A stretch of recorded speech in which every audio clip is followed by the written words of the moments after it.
Assalamualaikum warahmatullahi wabarakatuh.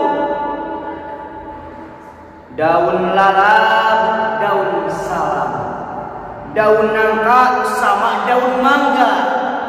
Semoga yang tadi menjawab salam Allah jadikan sebagai penghuni surga.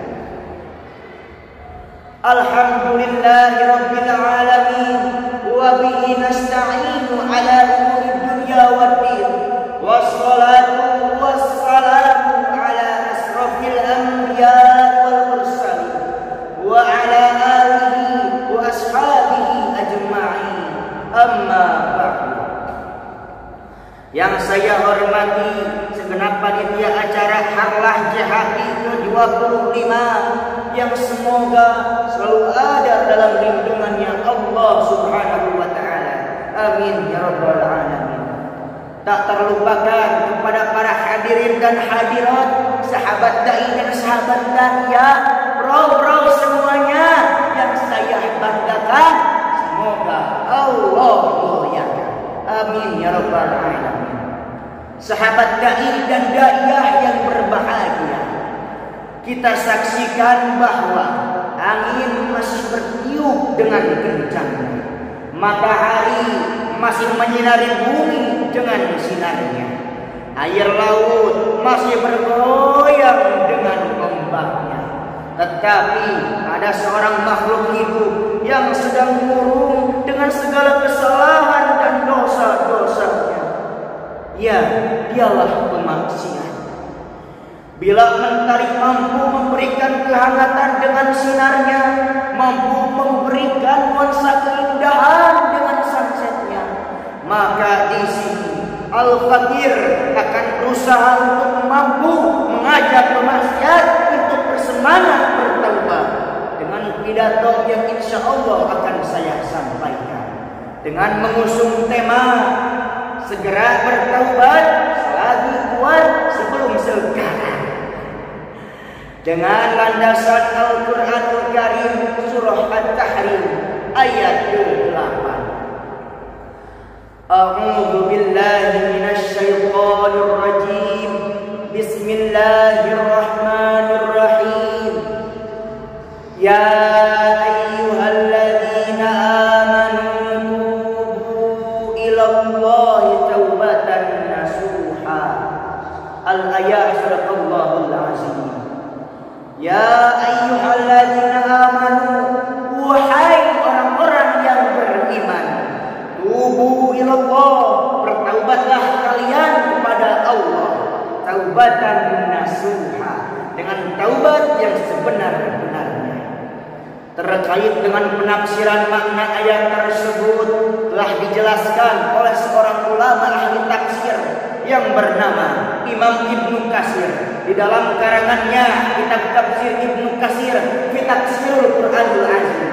Beliau menjelaskan, yakni Allah Subhanahu wa taala memerintahkan kepada kita untuk bertaubat dengan sebenar-benarnya lagi pasti. Maka akan terhapuslah semua kesalahan-kesalahan yang terdahulu, dan taubat yang sebenarnya akan merapikan diri pelakunya dan menyegarkannya kembali, serta akan menjadikan benteng baginya dari melakukan perbuatan-perbuatan yang dinilai rendah. Sahabat dai dan daiyah yang berbahagia, yang pertama, apa itu taubat? Kenapa kita harus taubat? Dan jika kita bertaubat, kita akan mendapatkan keuntungan seperti apa? Yang pertama, taubat berasal dari bahasa Arab yang merupakan isim masdar, berasal dari kata taba yatubu taubatan, yang berarti rujuk ataupun kembali. Sedangkan menurut istilah para alim ulama, di antaranya menurut Abu Bakr Al-Maki bin Muhammad Syafa'id Ad-Dimyati, seorang ulama tasawuf, mengatakan taubat adalah kembali dari jalan yang buruk menuju yang baik dalam pandangan syar'i. Sahabat dai dan daiyah yang berbahagia, lalu karena apakah kita bertaubat? Rasulullah sallallahu alaihi wasallam bersabda, "Kullu ibni Adam khata'un khairul khata'ina tawwabun.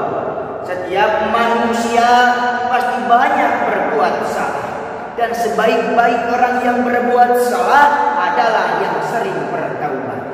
Hadis riwayat Tirmidzi nomor 2687. Imam Ibnu Qayyim al-Jauziyah pernah mengatakan, dosa itu harus dibakar, entah itu dengan rasa sakitnya penyesalan di dunia ini ataukah dengan rasa panasnya api neraka di akhirat.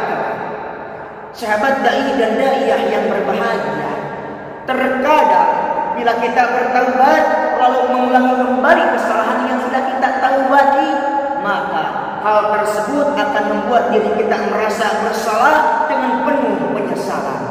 Kita akan merasa mempermainkan taubat dan berusaha untuk menghindarinya. Namun jika kita tahu apakah mungkin pertaubatan kita tidak akan bertahan lama, apakah pantas bagi kita untuk tidak bertaubat saja, lantas patutkah bagi kita untuk menuruti kata hati bila hati kita berkata, untuk apa sih bertaubat? Toh mungkin tidak akan bertahan lama juga.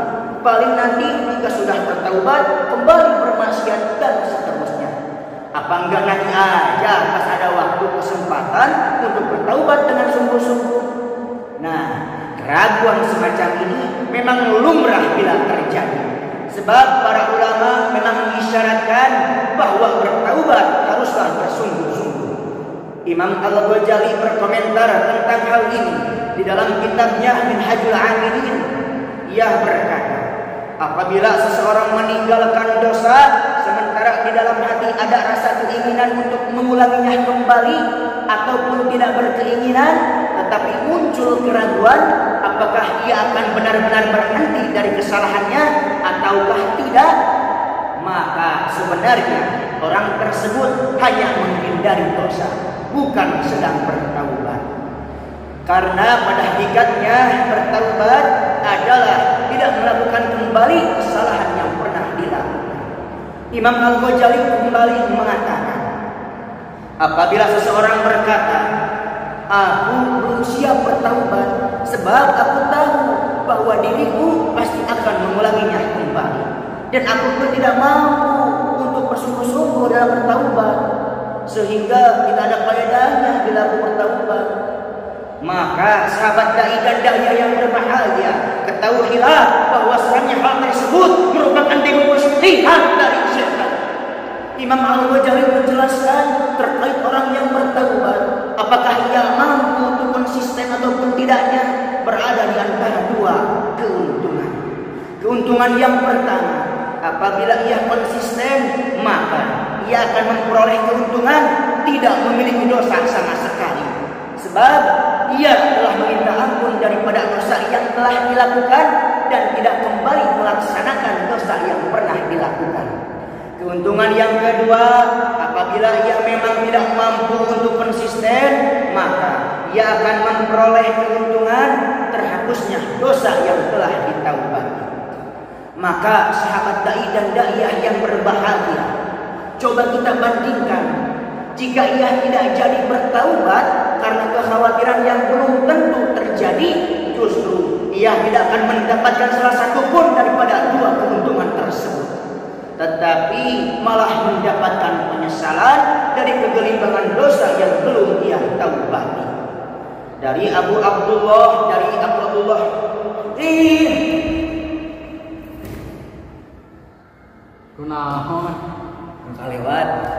di Abu Musa Abdillah